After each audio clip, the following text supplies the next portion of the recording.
Hello and welcome back to another fantastic week of Talking CFB.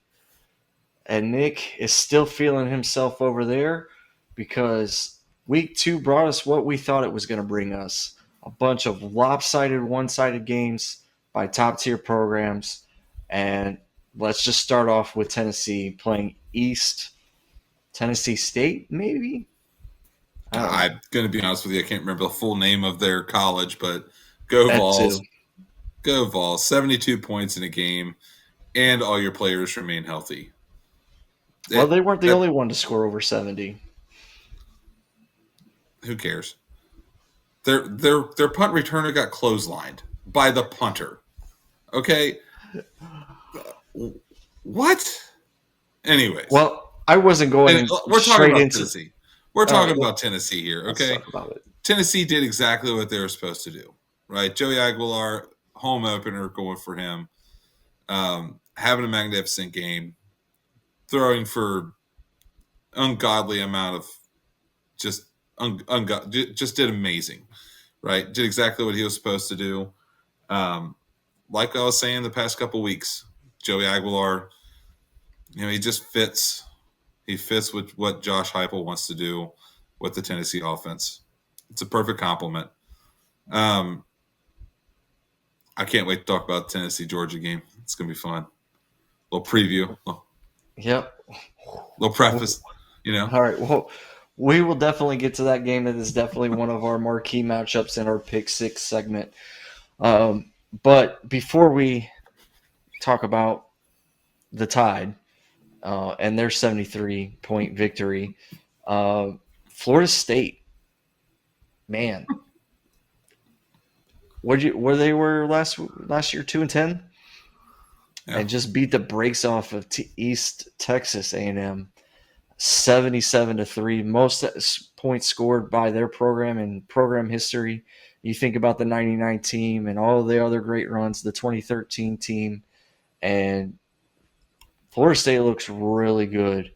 But again, you played East Texas A&M. I don't know what else you were going to expect.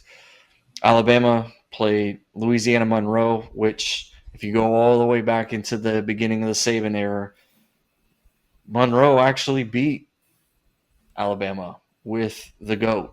So this game is always circled in the Tide fan bases because you never know what you're going to get.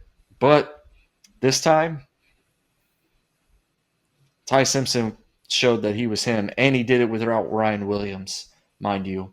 And yes, as Nick alluded to, Louisiana Monroe's punter looked like Nick in high school, and he just went out there and just clotheslined the ever living snot out of Hey, Bama's returner. let's give some credit where credit was due. Okay, he looked like Pat McAfee going Ooh, after people that's a good one. headhunting, dude. Yeah. That when I saw that, I was like, did Pat put on a Louisiana Monroe jersey?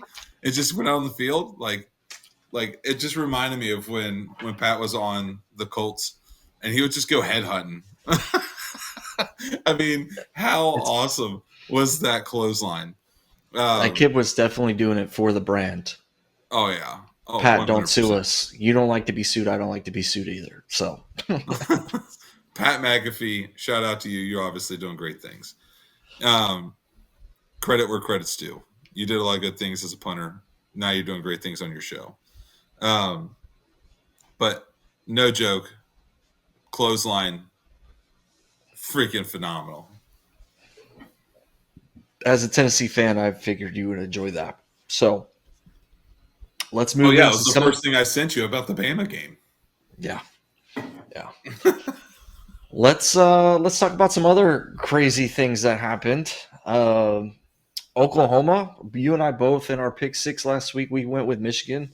We thought the pun intended tides were shifting, that the Big Ten was better than the SEC, and we didn't think Oklahoma was really going to actually come out and deliver, and surprised us both. They played a outstanding football game. They ended up winning 24-13.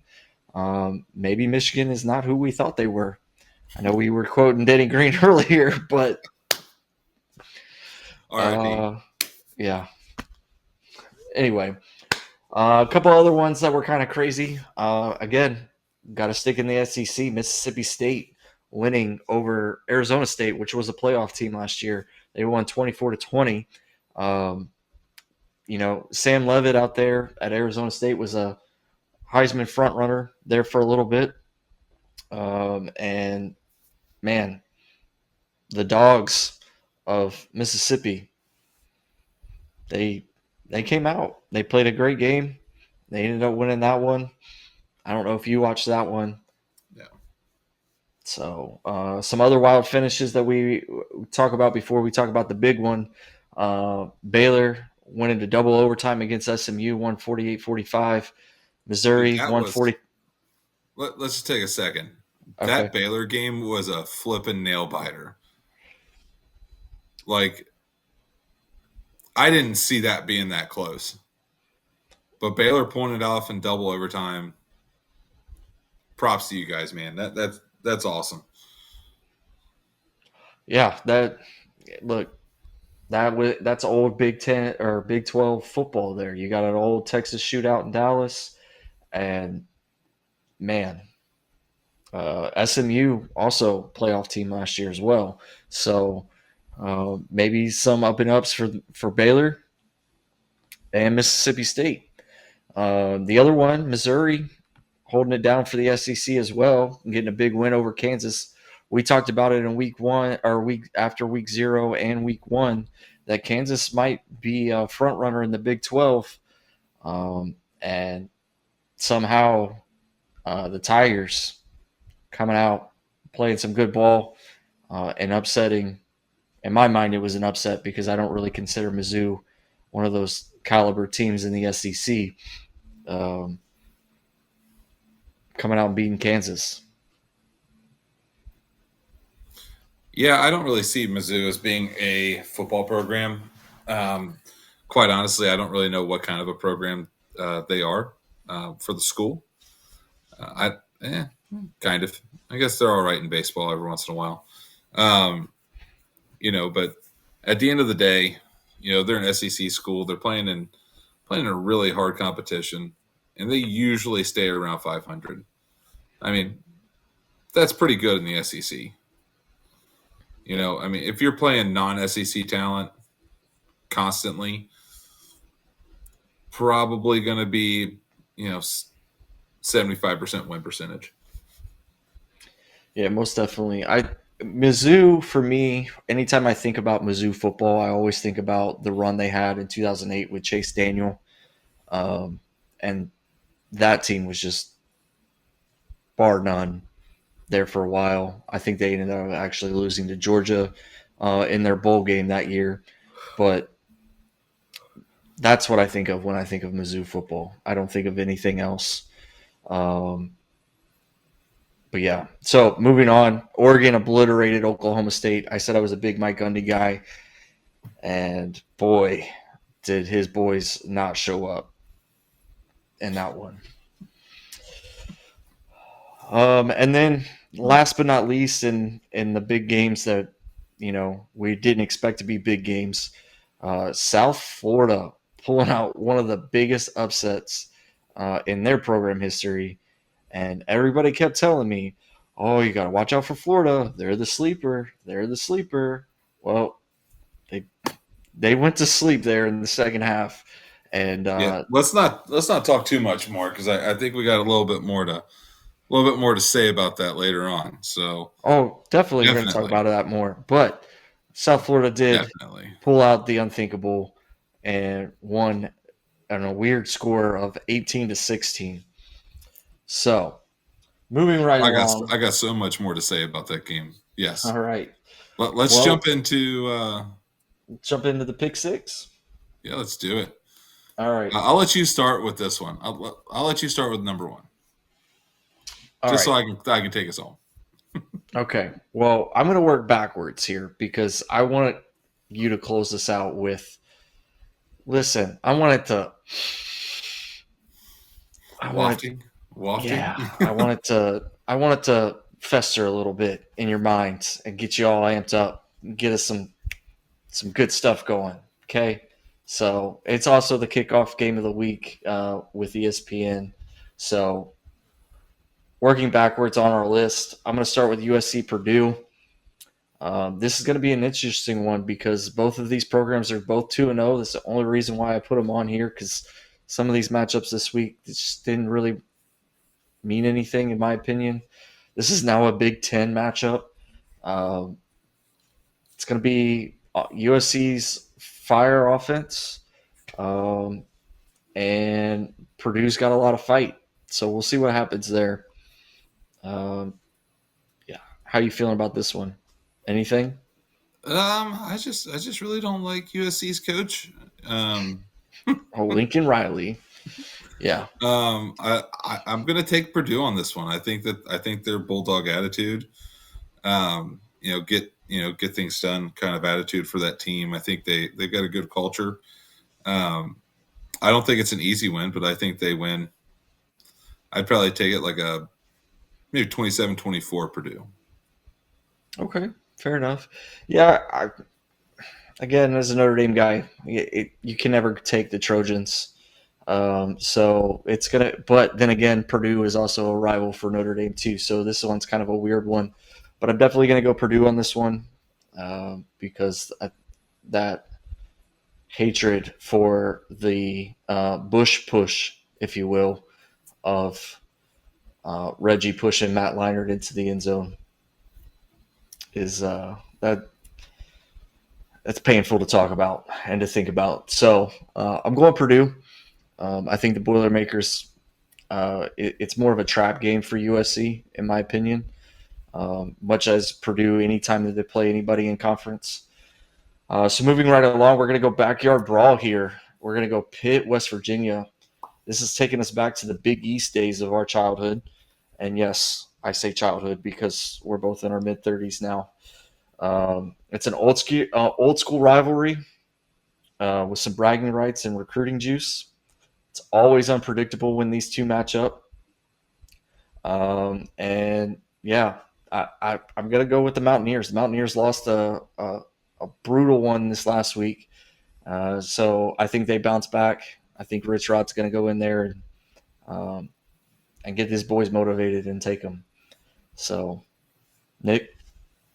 I've always been kind of like my second team, West Virginia.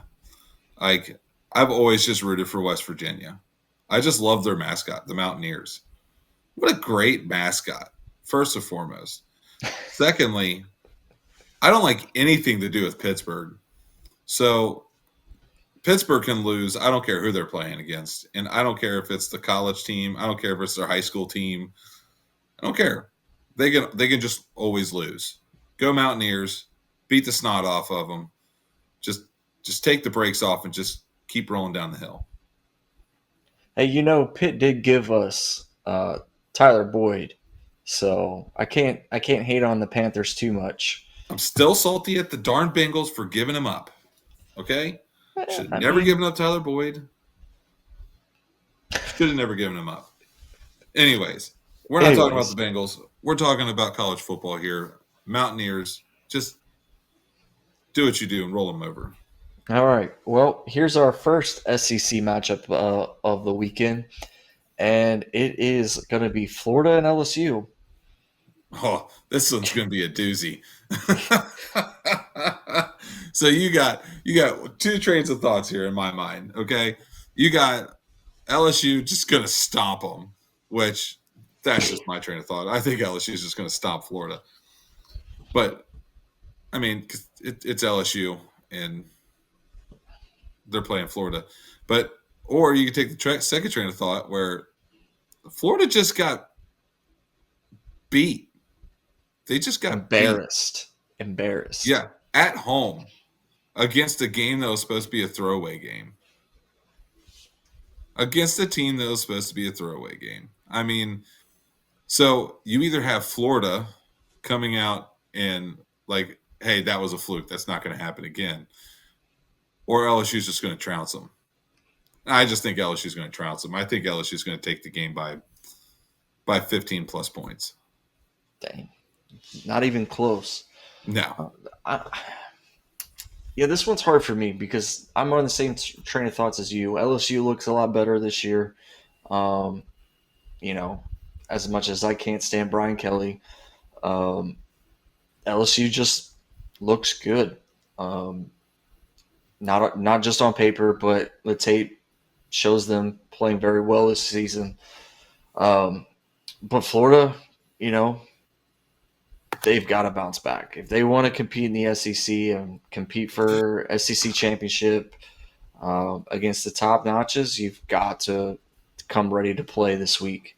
You can't muster on what last week was or anything like that. You have to focus in on what LSU is going to do. So, as painful as for me to do this, I do think LSU wins. I don't think it's going to be 15 plus. I think it's going to be like 3 or 4 points. So, Yeah. 24-20, 24-21, something along those lines. I think it's going to be a good old fashioned SEC game. So, speaking of UCF or UCF. USF, sorry, South Florida, There not is a Central Florida. UCF. There is a Central Florida. So USF, they're actually playing Miami this week. So they jumped into the rankings. I know I'm jumping segments here, up at 18, and just be another team of obviously Florida. Now playing Miami. How are you feeling about this one? Well, another two trains of thoughts here. Quite frankly, I mean, USF is coming into Miami. They're playing in Florida, so I mean, they're going to be playing essentially in an almost neutral environment. Obviously. I mean, I think South Florida still has a chance to play against the U and play well. They played well against Florida. Then obviously they played well enough to win. I think going into Gainesville and being able to pull off a win against Florida at home, I think that's more of like they proved a little something. So I don't know. I think that game's going to be a lot closer than what people are anticipating. I still think Miami comes out on top, but I think South Florida gives them a good run for their money. I think that one's within 5 points. Yeah. And for Notre Dame's sake, I'm definitely taking Miami because if Miami decides to lose to South Florida as well, that kind of kills Notre Dame, in my personal opinion. But then again, South Florida is riding a wave. They can create a lot of chaos. They definitely did that for Billy Napier last week. I still don't trust Carson Beck all that entirely. Uh, all those years of watching him at Georgia, I don't think I don't think that's happens. Now Miami is favored by 2 touchdowns right now, which I think that's a little high as well. But we'll see what happens. I'm taking the U. Speaking of Notre Dame, what you were gonna say something else? So we both took the U. Yeah. All right, Both. plus or minus 5. You think they win by more than 5 or less than 5? I think it's 10. So I don't think it's 14. Yeah, more than plus 5. 5. Yeah. Okay. So you're wanting to talk about Notre Dame now with A&M. Let me just start this off because we know how you're gonna say it. Blah blah blah. Notre Dame. A&M's gonna ransack them. Oh yeah, Notre Dame's gonna play down to the competition, and Texas A&M's gonna come out and surprise them, and the Aggies are gonna take one home. They're gonna come out with a win. It's not gonna be a pretty one. I think it's gonna look. I know we're not talking about the Bengals, but it's going to look a lot like what the Bengals game looked like. But I think A&M pulls one out. Just quite simply put, I mean, it's a Texas A&M team. They're going to come out. They've been playing halfway decent football, and I think that Notre Dame gets surprised. Yeah. A&M is never anybody that I ever take lightly in any matchup. So the fact that both of these teams are in the top 20 means it's going to be one for the ages. Uh, A&M's defense looks really good, but I definitely like Notre Dame's offense a little bit more. Uh, Of yeah, how course you whole do. week. Well, I know. I know that's a homer pick. You're going to go homer on our last one. Well, heck yeah, I Um, am. so it's going to be a slugfest at the end of the day. But this could be a potential rematch in the playoff. You know, with the 12 teams. You get the at large bids, if you will. A&M can definitely be one of those teams at the end of the year. Um, so Notre Dame had 2 weeks to prepare for this. They had a bye week last week after losing that crushing loss to Notre or to Miami, excuse me. But I think Marcus Freeman's got the boys ready to go, and they're looking to cause a little bit of chaos of their own, being one of the last independents against the SEC. All right, Nick, I'm going to open it up. I'll let you take it home. ESPN game days in Knoxville. You got Georgia coming in, playing Tennessee. Granted, Georgia's at 6, Tennessee's at 15. Georgia's favored by 5.5. But again, I'm vomiting in my mouth as I'm about to say this. Dare I say Tennessee is back, boys? Dare I say it? Oh, you have to say it. You have to say it, right? I If, mean, you if, have to. You have yeah, to. Josh Heupel has his guy at the helm at quarterback. he And he does. may even potentially have another season next year where he may be eligible to stay and play a second season to build his NFL stock for the draft. Let's just put it this way. Josh Heupel has a high-powered offense. He likes to run no huddle. Joey Aguilar works really well with that offense. Not only that, but he's pretty darn accurate to boot.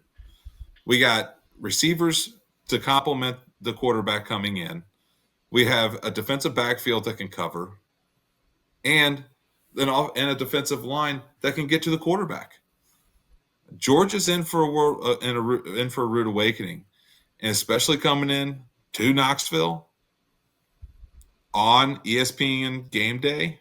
Oh, dude, it is going to be rocking and a rolling. You're going to be feeling it from the interstate. Knoxville is going to be wild, bro. Wild. God, I wish I could be there at this game.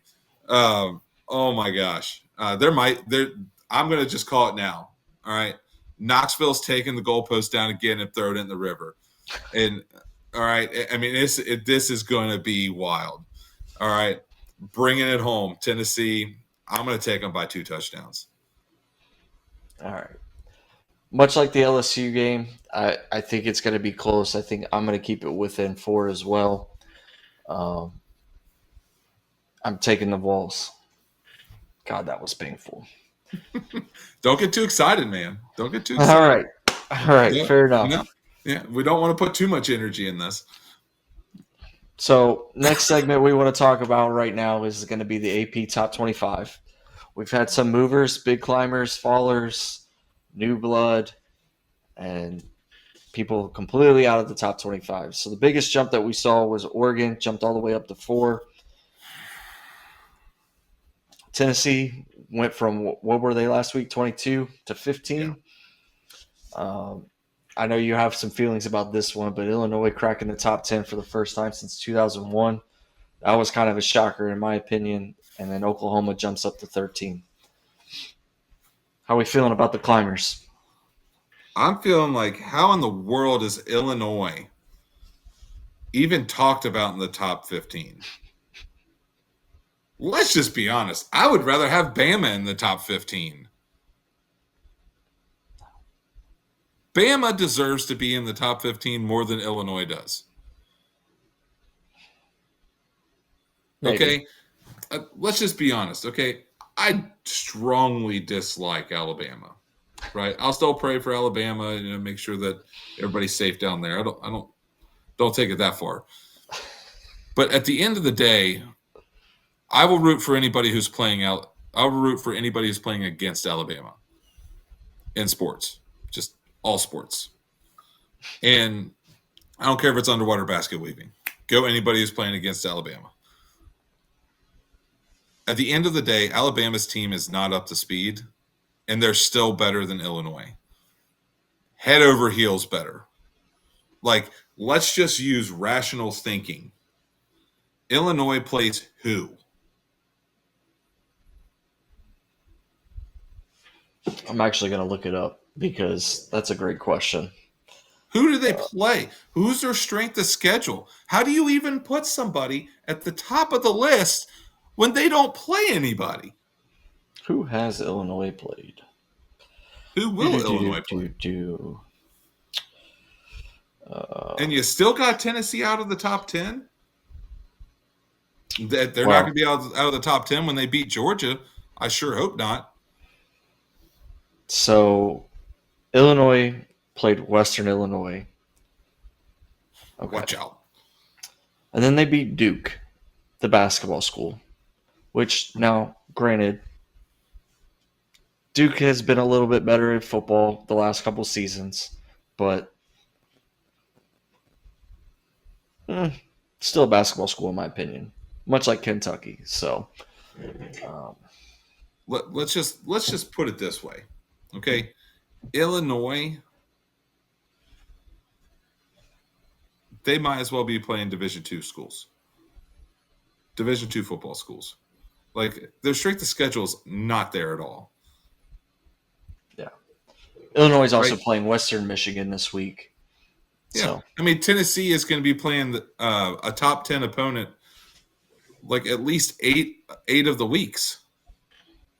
The only top 10 opponent they didn't play was this past week, and then when they play South Carolina, because they'll get dropped out, and Vandy. From here on out. Oh, wait, UK, sorry, forgot. Right? So 3 teams. Everybody else is top 10 or conference contenders. LSU, Bama, Georgia, Florida. I mean, come on. Look at strength of schedule and look at how Tennessee fares against that. Let's just be honest. Okay, Tennessee's number 15, and you got Illinois in the top 10. That just tells me that the AP poll is just stupid, and we shouldn't even look at it. Nick has very strong feelings about Illinois right now. No, the AP. Okay? All of it. Let's just be honest with you. If you're using AI and taking out the human component and like actual intelligence, that's what the AP is doing right now. Very well could. Illinois, after Western Michigan, because I still have their schedule up, they play ranked Indiana and currently undefeated USC, currently undefeated Purdue, which one of those two will lose this week. Then they go and they host Ohio State, and that is on October 11th. So then there's 3 losses. Then they got to play Washington, Rutgers, Maryland, 2 Wisconsin, and then they're home for Northwestern. Yeah, I'm going to go that they take at least 3 losses in that run. At least. If not 4. And you still have them in top 10? Like, you look at their schedule coming up and look at the competition they played. Like, just use some intelligence. Like, an actual human brain who's actually seen a football field. Like, and actually stood on one. The AP is also partially coach's poll. You do realize that, right? Oh, no, it's not. I lied. No. Where are they at? Oh, they're 9 in the coach's poll. It's the Associated Press. It's the Associated Press. Coach's poll have them at 9 as well, so the coaches feel the same way. I strongly disagree with those coaches. Hold on. In the coaches poll, Tennessee is 15 there as well. So That's all right. They won't be there when they beat Georgia.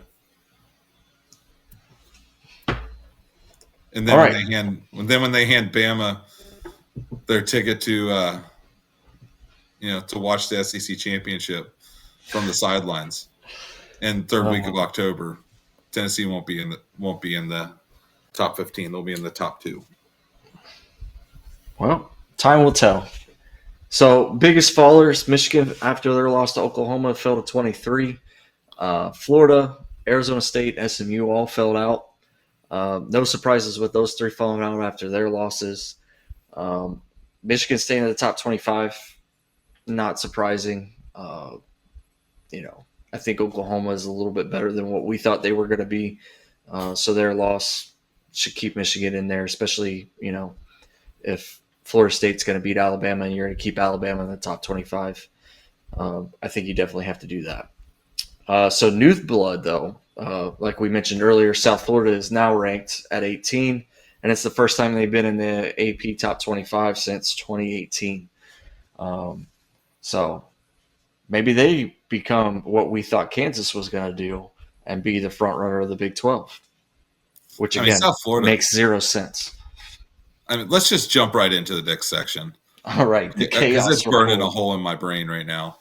Right, this is the chaos report, and when you go into Gainesville, okay, you walk into the Swamp.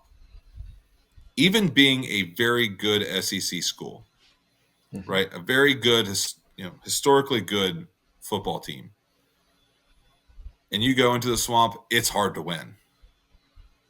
Most definitely. They are loud, not Neyland Stadium loud, but they're loud, right? And it's hard to hear the snap count, and it's the Swamp. I mean, it's notorious for a reason, right? At the end of the day, South Florida went in and showed the Gators, who's your daddy? I mean, let's just be honest. I mean, you saw the coaches on the video I sent you, just screaming and yelling. Don't even care if the Florida coaches are there. They're just running by them, just, oh my God.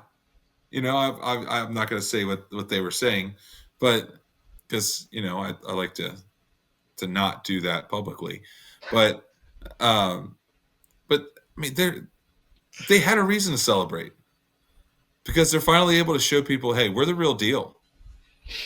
Heck yeah, go South Florida. Well, the Bulls are definitely making some noise. That's definitely for sure. So,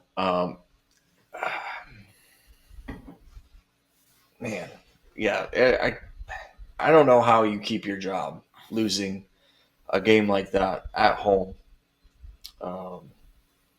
Which is because they we were end talking you right before the game. Well, the other thing too is that we were talking about it before we started this is, Billy Napier just got a contract extension for 3 years. Oh, the most that thing I could think that of. buyout is getting a little bit more expensive. It's kind of like trying to buy out the Boer right now in Alabama, which everybody wants to do. So it's wild times down south in the SEC. It just means more. What about that lady? She's like, I hope I win the Powerball so that way I can buy out DeBoer. Powerball was $1.8 billion, by the way, and she wanted to buy out DeBoer with a B. She wants to buy out DeBoer's contract and then figure out what she was going to do with the rest of it. So, but while we're on this wild topic and chaos report of crazy things that happen in college football, because anything can, like we've already talked about before in previous weeks, anything can happen on any given Saturday, Sunday, whatever day of the week it is. Football is what it's why we love football, right? There's always chaos. Something crazy can always happen. I think it's pretty chaotic that you can lose a game, one game, and everybody loses their mind and they wouldn't throw in the towel. You know, uh, always, every time. What's his It's name? college football. Oh my God, Lane Kiffin. Lane, I know you have feelings about Lane Kiffin, but Oh, don't get me anytime started. I remember last year Kentucky beating Ole Miss, and everybody in the Rebel community was like, "Get rid of Lane. We don't lose this game. We don't lose to Kentucky." Blah blah blah blah blah. Granted, they were on the cusp of getting in, right? It was what it was for them. The school obviously was like, "We're not firing Lane because we don't have anybody else better lined up." We're calling for DeBoer's job in Alabama because they lost to Florida State, who is clearly leaps and bounds better in 2025 than they were in 2024. Um, Billy Napier's job is now being questioned because of the loss to South Florida. Um, Sometimes these losses happen. You look at programs like Kirby Smart. No one's ever called for Kirby Smart's job. Clemson's called for Dabo's job even a couple times. He's brought you national championships. You're not going to find anybody better than Dabo, in my opinion.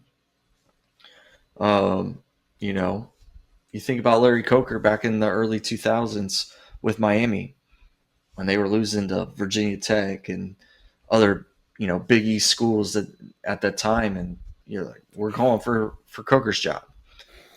We just won a national championship. Now, granted, he ended up losing his job, and they're maybe on the right track right now.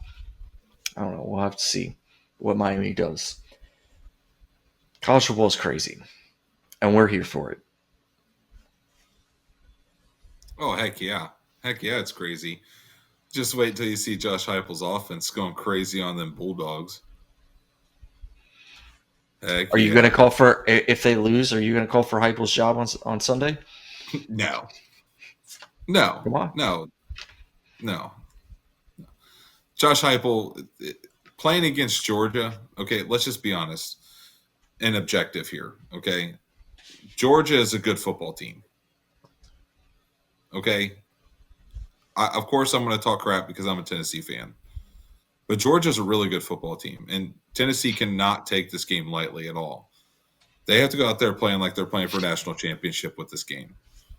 And if you go out with any other mindset, you're going to lose the ball game because that's how Georgia plays, right? Kirby Smart does a really good job with his teams, where he's essentially playing national championship games every weekend. He's got them ready to win a national championship every weekend. Same thing Ohio State. Same thing at Notre Dame. But no, you bring up Ohio State, they lose to Michigan, and they want to fire Ryan Day every single time. Because it's Michigan, okay? It's Ohio State, Michigan. I get it, It's but they like were Tennessee literally playing Alabama. they were calling for his head, and then he went on a playoff run and beat Notre Dame in the national championship, and people still were like, "Yeah, cool, we won. Yeah, we're excited," but like, f that guy. We don't care about that guy. It's because of who they lost to. There are some Ohio State fans that literally the only game of the year that they watch is Ohio State versus Michigan. Yeah. That the only reason they're a fan of Ohio State is to watch them play Michigan. And like I watched Tennessee play East Middle Tennessee State University of the Southwest. Like like I've gone to a few Tennessee games, and two of them were throwaway games. But still, going to Neyland Stadium, being a part of that crowd, even in those bad games, like those games where you're just like, it's Southeast Illinois University, and they're just going to beat the crap out of them. Neyland Stadium's still rocking. Yeah. Like it is rocking. And I was there for the Tennessee UK game where Tennessee took it down and scored in the final seconds of the game to beat UK. we were sweating. We were sweating hard. And, I mean, those are, Neyland Stadium is a great stadium to go watch a football game. If you don't have a team, welcome. Volunteer Nation will greatly accept you, and we will welcome you with opening arms. Just don't talk badly about Tennessee because we'll throw bottles at your head. But they will. They will. It's been proven facts. But yes, college football, we're in swing of things now. It's getting crazy. South Florida beating Florida, SMU losing to Baylor in double overtime. It's back, baby. It's back. That there is. Man, it's going to be an interesting season. We're only 3 weeks into the season, technically 4 if you count week 0. A lot of football left to be played. A lot of deciding factors to still happen. For the record, we are not a Tennessee podcast, even though he loves Tennessee very, very much. And because of that, I'm going to give you my final thought. I'm going to take you back to Thanksgiving weekend 2008. No, 2009. Tennessee went to Kentucky. A friend of ours, this guy we went to high school with, was a UK student, had to work because it was Black Friday weekend and all of the craziness of what that brings at a shoe store in Florence. And so he's like, hey, I got a student ticket, $5. Anybody want it? I jumped on it because, it's Kentucky, Tennessee. And so I sit in the student section. I'm like 3 rows off. I don't know a soul. This is one of the Randall Cobb seasons. I think this was Joker Phillips' first year as the head coach for Kentucky. And we were playing, and I say we, I mean Kentucky, because, I had to wear blue being in the student section. Kentucky was rolling, and they looked really good. Tennessee was fighting, and then they go into overtime. And I was like, don't let – I'm trying to think of I've talked about this all the time. I'm bad with names. I'm trying to remember the Tennessee running back at the time. It was after Arian Foster. Oh, my gosh. What is his name? I don't know. I was going to say Arian Foster. 2008 was Arian Foster. Well, it was 2009. And it starts with an H, and he played for the Browns. Gosh, it's gonna bug me. Anyway, Let me look it up. Yeah, look it up. Why you look it up? Kentucky kicked a field goal, and they were up in overtime. And all Kentucky had to do on 3rd down and 4th down was just stop them. Hardesty. Marty Hardesty. That was his name. It just hit. And when I tell you it was like watching Moses part the Red Sea, that offensive line pushed everybody on Kentucky's defense like this. I remember that. And what was Commonwealth Stadium at the time, now Kroger Field, just dumbest name in the world. All silent around us, except for that little bit of orange and white, the top left corner of the bowl on the other side of the end zone, because this play happened in front of the Kentucky student section. Everybody else was over there. So they were just, Rocky Top, doing all that. Singing good old Rocky Top. Yeah. And we were just doing one of these, like, what just happened? You did the one thing you weren't supposed to do. So, yeah, that's one of my only Tennessee-Kentucky memories that I can recall. I mean, what a great almost 30 years of UK just not being able to beat Tennessee. But anyways, hey, they did. Tennessee had a little run with Alabama. Tennessee did have a little bit of a run with Bama, where Bama had Tennessee's number. Wasn't that long though. It was half. It was pretty long. It was too long. Too long. But that field goal, man, that old knuckler. Mm. That old knuckler. All of my neighbors knew Tennessee won that night. Well, this is my thing too, right? Like, obviously, I get it. It's a rivalry game. It makes sense. It's the third Saturday of October. And I get that. You can literally mark it. But you can't act like you build your just won the year around it. national champion. You can't act like you just won a national title beating a rival. In my It's personal like opinion, when the Bengals beat the Steelers. I'm not Okay. charging the field. Oh, the heck, I'm not. We're like Frank the Tank.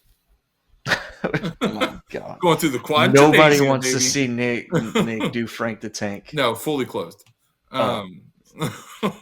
That's not what you Cody and said. all. Words have meaning. You said full Frank the Tank. I'm just going to be silent, Zach. I'm just going to be silent. Yeah. Okay? Because, yeah, I think everybody but you got that reference. We don't do that stuff. No, we don't. Wildly inappropriate. No. It's a good thing we put mature ratings on this show. Do we really? I don't know. Suggestive language, something along those lines. I don't know. We I have just click suggestive buttons and make language. it make sense. Oh man. All right, let's take us home, baby. Let's give me your final thoughts, man. I think this week's going to be a lot more interesting than last week. I think that we had week 1 of NFL kickoff, had some fireworks in the NFL. So I think coming in college football Saturday, I think there's a reason why they picked Georgia, Tennessee to be playing week 3 for college football, like the real week 3, not. Yeah, You know what I mean, yeah. right? This is gonna be a heck of a weekend for college football. I think the A&M Notre Dame game is going to be pretty fun, and I can't wait for Tennessee, Georgia, man. Beat them dogs. Go Vols. Well, he's gonna go Vols. I'm gonna go Irish. Like I said earlier, A&M is one of those teams that you can never sleep on, regardless of matchup. I mean, shoot, you could talk about the times that they played Bama, the times that they played Texas. If you want to go back to the Big 12 days there, like it's A&M is always competing. So I'm really excited for this one. I think Carr is going to be that guy for them for Notre Dame. And I think Marcus Freeman's going to have these boys ready to go. So, as always, if you don't follow us already, you can go to any of our social media platforms and go to @Talkin_CFB -X, where you have to do @Talkin_CFB1 because other people are like-minded like us and wanted to do something similar.